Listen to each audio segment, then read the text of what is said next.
하나님의 말씀은 마태복음 5장 9절 말씀입니다.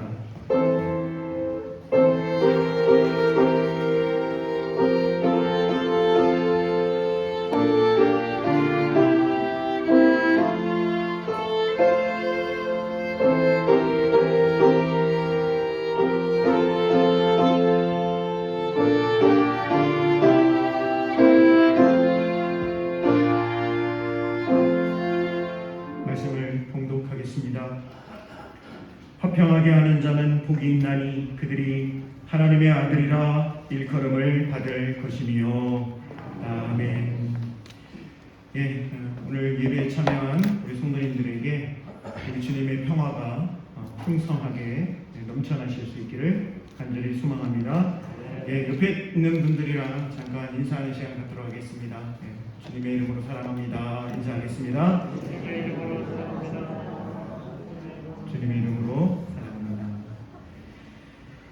오늘 팔복 가운데 7번째 복에 대한 말씀 우리가 함께 묵상하려고 합니다. 9절 말씀을 다시 한번 보시면요, 화평하게 하는 자는 복이 있나니 그들이 하나님의 아들이라 일컬음을 받을 것이며. 우리 다 같이 한번 이 말씀 같이 한번 읽어볼까요? 화평하게 하는 자는 복이 있나니 그들이 하나님의 아들이라 일컬음을 받을 것이며. 아멘. 화평하게 하는 자는 복이 있나니 그들이 하나님의 누가 된다고 그러죠? 하나님의 아들이라 일컬음을 받을 것이다 라고 하는 말씀이 오늘 마태복음 5장 9절의 말씀입니다. 이 말씀을 제가 헬라어 성경으로 이렇게 읽어보았는데요, 우리는 화평하게 하는 자라고 되어 있는데 이 말이 화평이라는 말과 평화라는 말이 똑같은 말이긴 하지만 그래도 평화를 행하는 사람들은 복되다. 왜냐하면 그들이 하나님의 아들들이라 일컬음을 받을 것이기 때문이다. 제가 이렇게 개인적으로 번역을 해보았습니다. 평화를 행하는, 평화를 만드는 사람들이 복되다. 왜냐하면 그들이 하나님의 아들들이라 일컬음을 받을 것이기 때문이다. 제가 그래서 오늘 말씀의 제목을 뭐라고 그랬냐면 평화를 행하는 사람들이라고 정해보았습니다. 여러분 한번 따라해 주실까요? 평화를 행하는 사람들. 이 주제로 가지고 오늘 마태복음 5장 9절의 말씀을 함께 나눠보려고 하는데요, 오늘 본문 말씀에 화평하게 하는 자는 복이 있나니 라고 되어 있는데 왜 굳이 김선원 목사는 그거를 평화를 행하는 또는 평화를 만드는 사람들은 복되다라고 했을까요? 그 이유가 있습니다. 그 이유는 제가 좀 전에 말씀드린 대로 헬라어 성경을 보면요, 우리말 화평하게 하는 자에 해당하는 말이 에이레네라고 하는 말과 포이에오라고 하는 말이 합쳐져서 된 단어로 그렇게 되어 있습니다. 여러분들 중에서 헬라어를 조금 알고 계시는 분들 중에 에이레네라고 하는 말이 평화라고 하는 단어를 뜻하고 있다라고 하는 것을 이렇게 알고 계신 분들이 계실 거예요. 그리고 오이에오라고 하는 게 이제 만들다, 행하다라고 하는 그런 뜻을 가지고 있습니다. 그래서 우리말 성경에 화평하게 하는 자라고 하는 말을 제가 평화를 행하는 사람, 평화를 만드는 사람 이렇게 해석을 해 보았거든요. 여러분, 사실은 예수님께서 사역을 감당하시던 그때는 로마라고 하는 제국이 이스라엘을 다스리고 있는 그런 시대였습니다. 이스라엘뿐만 아니라요, 로마 제국이 참 많은 나라를 다스리는 그런 시대였는데, 이 로마의 평화라고 하는 말 들어보셨죠? 팍스 로마나라고 하는 로마의 평화라고 하는 단어가 있습니다. 이 로마 제국이 이것을 캐치프레이즈로 내세우고, 우리가 평화를 이루어간다 라고 그렇게 대대적인 선전을 했습니다만, 사실 여러분 보시면 로마라고 하는 나라가 힘이 엄청나게 세가지고요, 다른 나라들을 다 침입을 해서 자기 속국으로 만든 대표적인 나라가 로마였습니다. 이 로마 같은 경우에는 얼마나 부자였는지 모릅니다. 물질을 최고로 삼아서 만몬을 섬긴 나라가 로마 제국이었지요. 또한 노예 제도를 통해서 힘없는 이들을 종으로 부리는 제국이 바로 로마였는데, 그런데 겉으로는 뭐예요? 로마의 평화, 박스 로마나 라고 이렇게 캐치 프레이즈를 걸고 있었던 것이죠.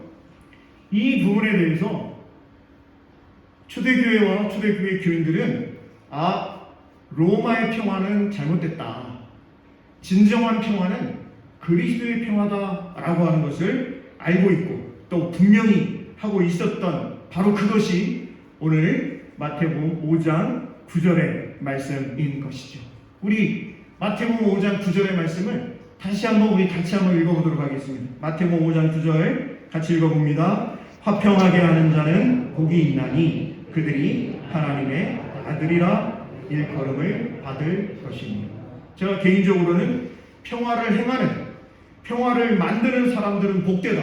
왜냐하면 그들이 하나님의 아들들이라 일컬음을 받을 것이기 때문이다. 제가 이렇게 여러분들께 말씀을 소개를 드립니다. 여러분, 제가 좀 전에 로마 제국에 대한 이야기를 말씀을 드렸는데요. 로마 제국 이후 2000년이 지났지만 지금도 세계 평화를 위한다라고 하는 명목으로 상대를 적으로 간주하고 전쟁도 불사하는 우리의 현실을 생각하면 평화라고 하는 이 단어가 사실은 우리의 이상일 뿐 현실로는 전혀 이루어지지 않는다라고 하는 생각을 하게 됩니다. 여러분들은 어떻게 생각하세요? 저는 최강대국인 미국이라고 하는 나라가 사실은 이라크에 군대를 파병을 했었습니다. 그러면서 그 군대의 이름을 뭐라고 했는지 여러분 아세요? 평화유지군이라고 이름을 붙였습니다. 사실은 굉장히 우스운 일 아닙니까? 군사적인 힘으로 유지된다라고 믿는 그 평화, 그게 과연 진정한 의미의 평화일 수 있을까요? 우리 하나님께서 말씀하시는, 우리 주님께서 산상보훈에서 말씀하신 그 평화가 군대를 파견해서 군대의 이름을 평화유지군이라고 붙이는 것으로 그 평화가 이루어질 수 있겠냐라고 하는 말씀입니다. 오늘날 박스 아메리카나의 기치를 들고 나서는 미국이나 박스 로마나를 내세웠던 로마 제국이나 무력과 폭력으로 평화를 이룰 수 있고 또 유지할 수 있다라고 믿는 한 그 평화는 힘을 가진 자들의 자기 정당성을 내세우기 위한 거짓 평화에 불과한 것이죠. 결국 우리는 2000년이 지난 지금도 평화가 무엇인지를 모르고 살아가고 있다라고 해도 과언이 아닌 것입니다. 그렇다면 초대교회는 어땠을까요, 여러분? 초대교회, 여러분 마태복음부터 시작해서 요한계시록, 신약성경 27권 전체가 사실은 로마 제국 아래에서 쓰여진 성경입니다. 이 초대교회, 그리고 초대교회 교인들은요, 박스 로마나라고 하는 것이 사실은 그게 거짓이다 라고 하는 것을 꿰뚫어보고 참된 평화가 무엇이고 그것이 어떻게 이루어질 수 있는가를 잘 알고 있었다라고 하는 것이죠. 여러분, 제가 그냥 주장하는 게 아니고요, 성경 말씀을 통해서 우리가 알 수가 있는데, 여러분 먼저 로마서 15장 33절, 로마서 15장 33절을 한번 보실까요? 로마서 15장 33절 말씀. 로마에 세워진 교회에 편지를 보내면서 바울 사도가 이제 로마서의 아주 중요한 내용들을 다 언급을 하고요. 이제 마침표를 딱 찍고 15장 33절이 말입니다. 그리고 16장에 가서 이제 바울 사도를 도왔던 많은 동역자들에게 감사의 인사를 하고 있는 건데, 그래서 실제로는 로마서의 마지막이 15장 33절이다라고 하는 것이죠. 여기에서 바울 사도가 참된 평화에 대해서 언급을 하고 있습니다. 우리 15장 33절 말씀 다 같이 함께 말씀 보겠습니다. 평강의 하나님께서 너희 모든 사람과 함께 계실지어다. 아멘. 우리말 성경에는 평강이라고 되어 있는데요, 헬라어 성경을 보면 이게 바로 에이렌의 평화라고 하는 단어로 쓰여 있습니다. 다시 말씀드리면 평화의 하나님께서 너희 모든 사람과 함께 계실지어다. 아멘. 그 말은 뭐지요? 로마 제국이 통치하고 있는 지금 이 상황이지만 예수님 시대 당시가요, 바울 사도가 사역을 감당할 때요, 그럼에도 불구하고 로마가 내세우는 평화가 진짜 평화가 아니라 하나님께서 주시는 평화가 진짜 평화다라고 하는 사실을 바울 사도가 로마에 있는 교인들에게 편지하며 편지 마지막 결론으로 지금 끝맺고 있다라고 하는 사실입니다.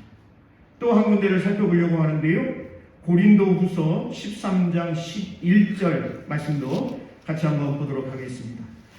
고린도후서 13장 11절 말씀입니다. 고린도후서 13장 이 부분도 이제 바울 사도가 고린도 교회에 몇 번의 편지를 보내면서 마지막으로 이제 결론 부분에 해당하는 부분인데요, 우리 13장 11절 말씀을 같이 읽어봅니다. 자, 시작. 마지막으로 말하노니 형제들아 기뻐하라. 온전하게 되며 위로를 받으며 마음을 같이하며 평안할지어다. 또 사랑과 평강의 하나님이 너희와 함께 계시리라.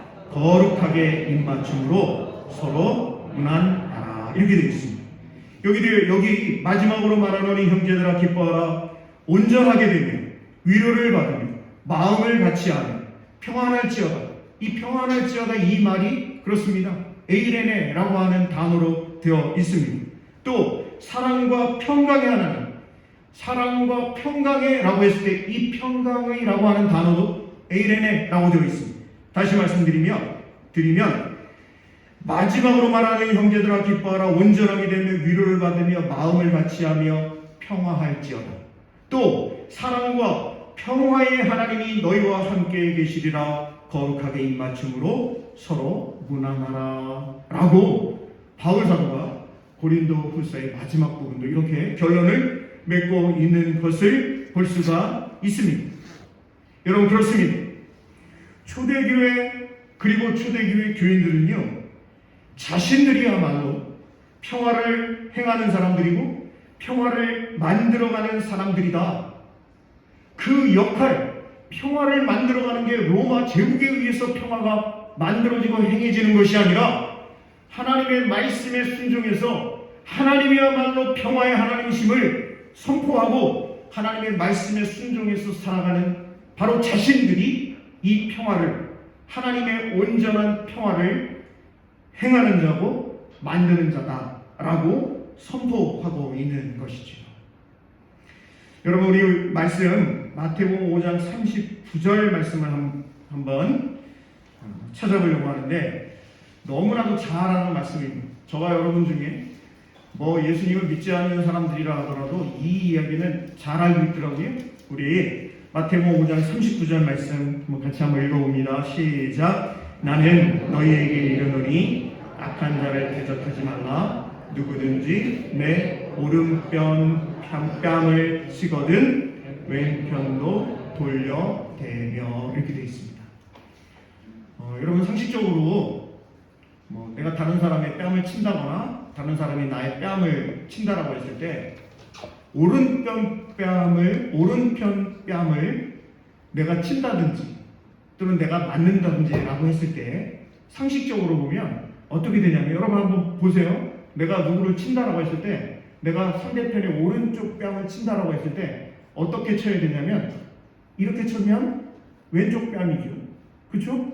그 오른쪽 뺨을 치려면 어떻게 해야 될까요? 이렇게 쳐야 되나요? 오른쪽 뺨을 치려고 하면 어떻게 쳐야 되냐면 손 등으로 쳐야 됩니다. 손 등으로 이렇게 쳐야 다른 사람의 오른쪽 뺨을 칠 수가 있습니다. 여기 오늘 예수님께서 마태복음 5장 39절에 내 오른편 뺨을 치거든 왼편도 돌려대라라고 하는 예수님의 말씀이 있는데, 오른편 뺨을 친다, 맞는다라고 하는 것은 인간 이하로 취급받는다라고 하는 의미를 가지고 있습니다. 로마 시대 때 주인이 종의 뺨을 칠 때 손등으로 쳤다라고 하는 것이죠.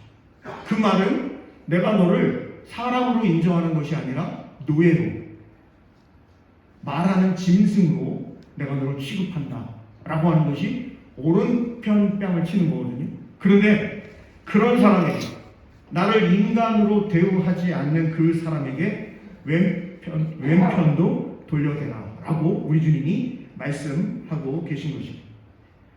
여러분 43절, 44절도 한번 같이 한번 읽어볼까요? 43절, 44절 말씀도 5장 43절, 44절입니다.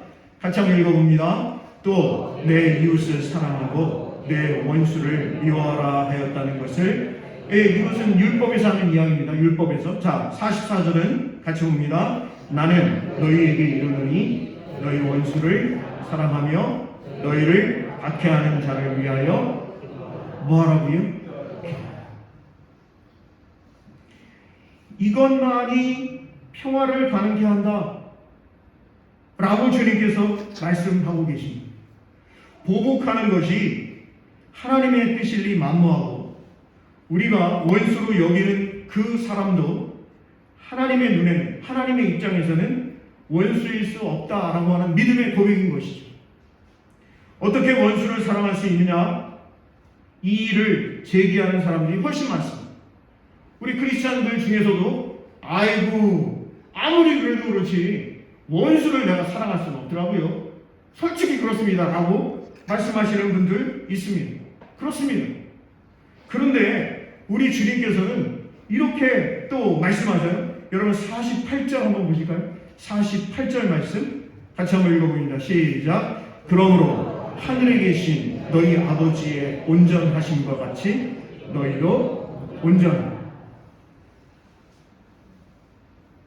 사실 제가 연초에 여러분들과 함께 산상수훈의 이 말씀을 마태복음 5장, 6장, 7장의 말씀을 함께 이렇게 묵상을 해 나가면서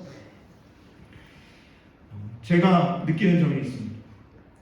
제가 느끼는 점은 이 말씀을 제가 준비를 해야 되잖아요.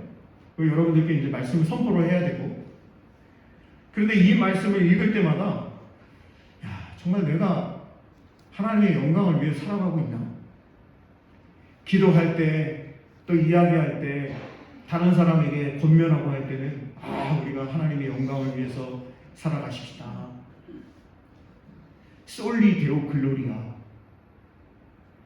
코람 데오, 막 이러면서 얼마나 그런 얘기를 많이 해요. 하나님 사랑, 이웃 사랑을 우리가 실천해야 됩니다. 우리 열심히 전도하고 헌신하고 선교하고 이러한 일을 좀 해 나가십시다. 우리가 7월 달에 지금 베트남 선교를 준비하고 기도하고 이제 그렇게 하고 있는데요. 사실 그 베트남 호치민에서 3시간 정도 떨어져 있는 최병광 선교사님 사역지 15년 동안 지금 선교를 하고 계시는데 2,000채 이상의 집을 지었다고 했잖아요. 하나봉사하고 연결을 해가지고 어떻게 한 채를 짓는데 300만 원이냐?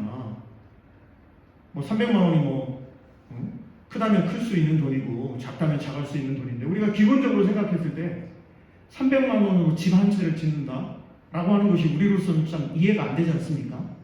그런데 그쪽 지역, 그 베트남 그 빈민 지역이라고 하더라고요. 거기에서의 개념은, 집의 개념은 비만 피하면 된다라고 하는 거예요.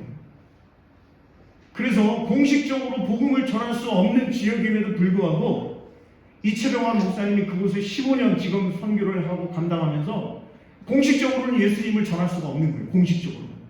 그런데 그 빈민들에게 집을 지어주면서 300만 원에 한 채씩 지어주면서 그 사람들에게 집을 지어줘서 그 사람들은 어떻겠습니까? 그 집 한 채가 자기들의 생명과도 같은 거잖아요.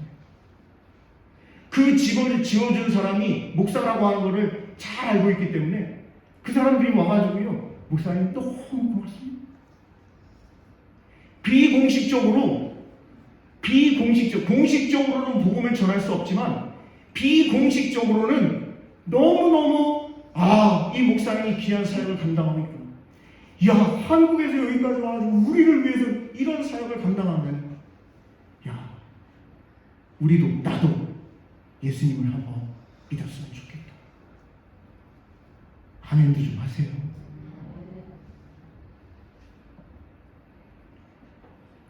그런데 제가 이 말씀을 묵상하면서는 제 자신이 너무 초라하게 느껴지는 거예요. 야, 난 정말 너무너무 영적으로 타성에 젖어 있고, 정말 이 하나님의 말씀, 특별히 산상보훈의 이 말씀을 읽어가면서 정말 솔직히 여러분들 앞에 제 자신이 너무 부끄럽더라고요. 하나님 앞에 너무 부끄러워요.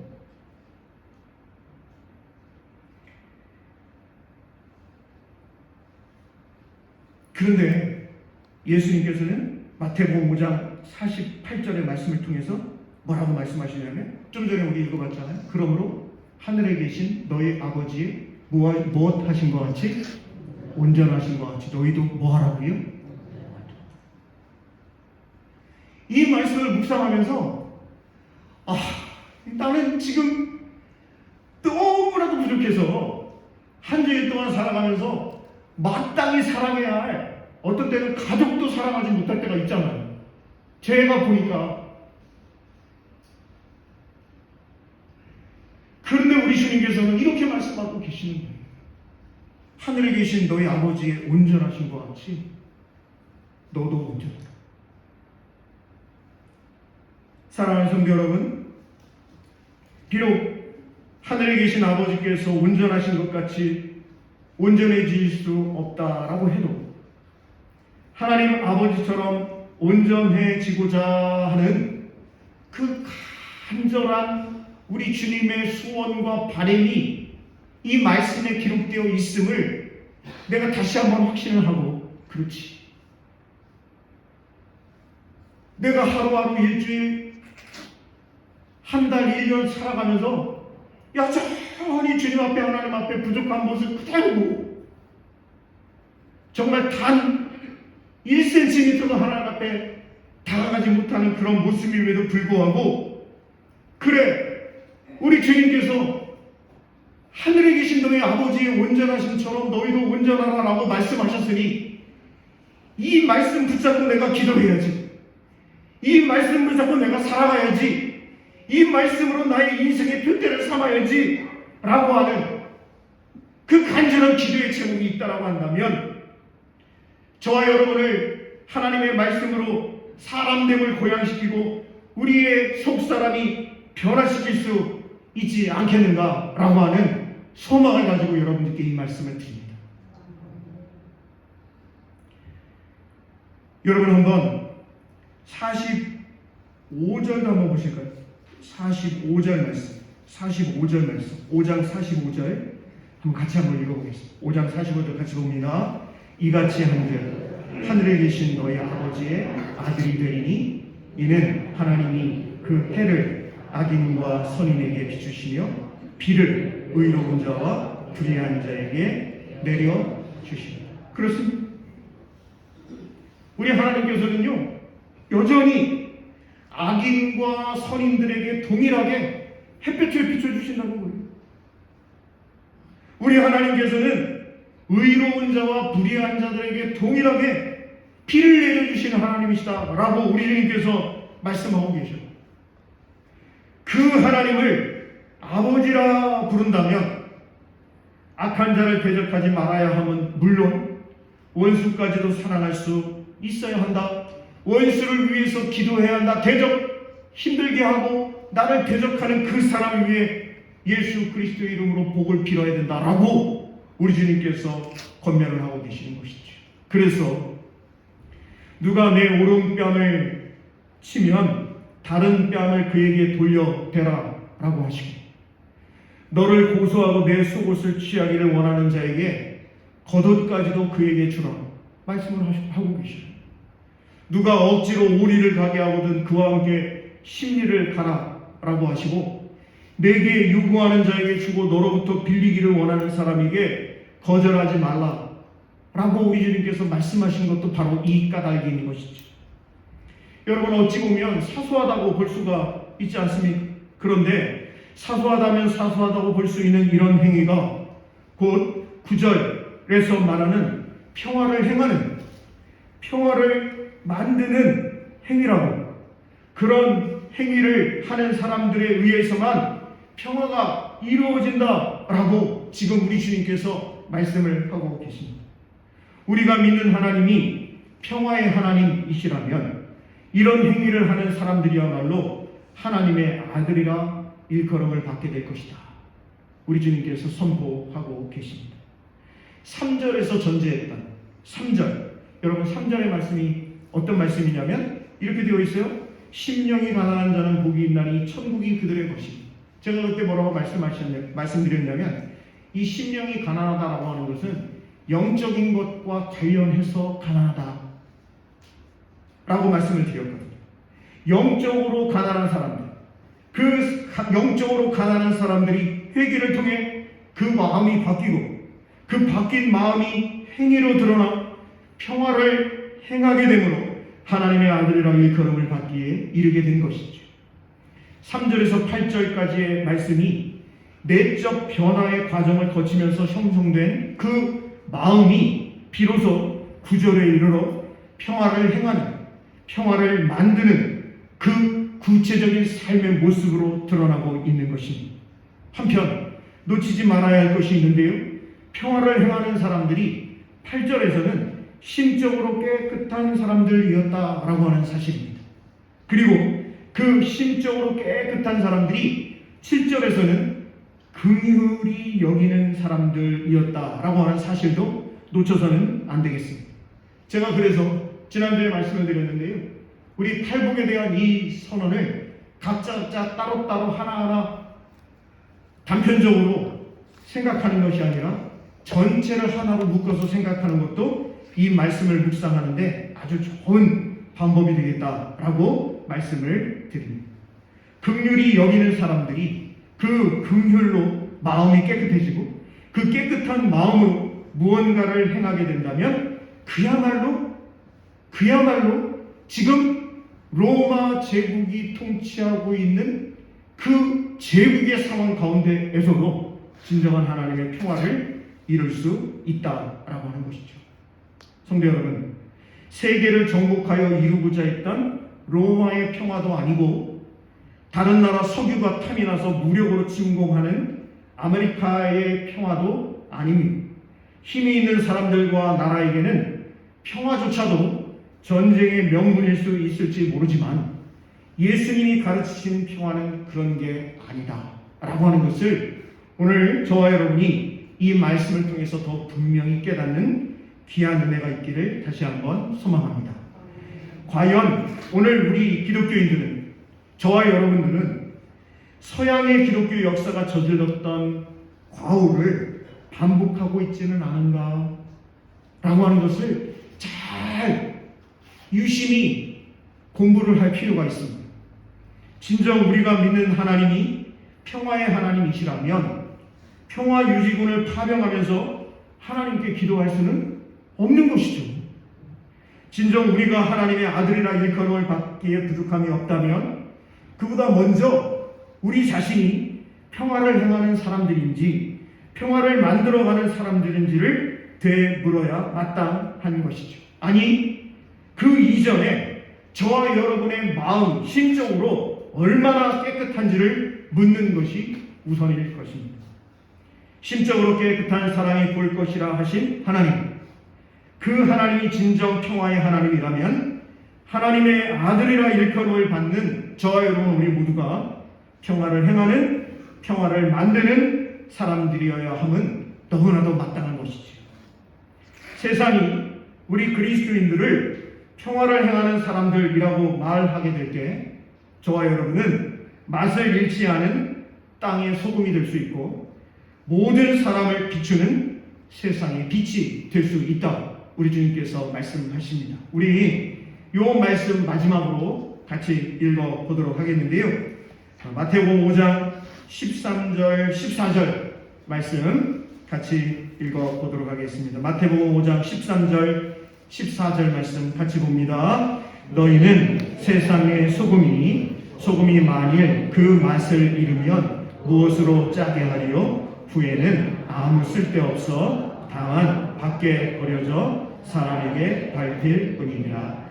너희는 세상의 빛이라. 산 위에 있는 동네가 숨겨지지 못할 것이요 사람이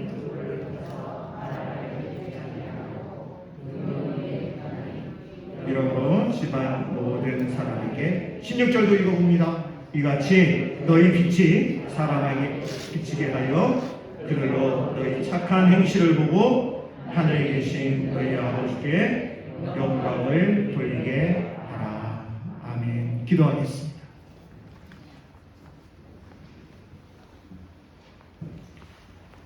사랑의 하나님, 하나님께서는 아들 예수님을 이 땅에 보내시고 예수님께서 산상수훈의 너무나 귀한 말씀을 선포하셨습니다. 특별히 7번째 복인 화평하게 하는 자는 복이 있다. 평화를 행하는 자들, 평화를 만드는 자들은 복되다. 그들이 하나님의 아들이라 일컬음을 받게 될 것이다 선포하셨습니다. 하나님, 우리가 이 말씀을 읽어갈 때마다 너무나도 우리 자신의 부족함, 우리 자신의 죄악, 넘쳐남을 하나님 앞에 고백할 수밖에 없습니다. 하나님, 우리가 우리 주님께서 말씀하신 이 말씀에 순종할 그런 힘이 없습니다. 능력이 없습니다. 하나님 아버지께서 성령 하나님을 보내주셔서 우리로, 나로 그 일들을 주님께서 말씀하신 그 명령대로 행할 수 있도록 성령 하나님 힘을 불어넣어 주시옵소서. 예수님 귀하신 이름으로 감사하며 기도드립니다. 아멘.